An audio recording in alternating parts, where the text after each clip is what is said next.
আমরা এখন চন্দ্রনাথ পাহাড় লাস্ট পর্যায়ে আমরা উঠে যাবো এখনই। তো আসলে অনেক টায়ার্ড হয়ে গেছি আর এমনও শরীরটা খুব অসুস্থ।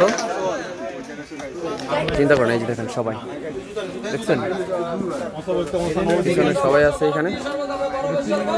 তো আমরা অলমোস্ট কাছাকাছি চলে গেছি, লাস্টে চলে আসছি, এখনই উঠে যাবো আমরা উপরে। তো আসলে পানি না নিয়ে আসার যে একটা মানে কি বলবো, যে একটা ভুল আমরা করছি, আমরা পানি নিয়ে আগের বার আমরা পানি নিয়ে আসা মানে অনেক ঝামেলায় পড়ছিলাম যে পানি ক্যারি করাটা অনেক ঝামেলা হয়ে যায়। তো ওই ক্ষেত্রে আজকে আর পানি নিয়ে আসি নাই। তো চিন্তা করতেছি যে পানি আজকে নিব না, কিন্তু পানি নিয়ে এসে আজকে ভুল করছি অনেক, ঠিক আছে। উপরে এসে পানি পাওয়া যাচ্ছে না, আর পানি পাইলেও অনেক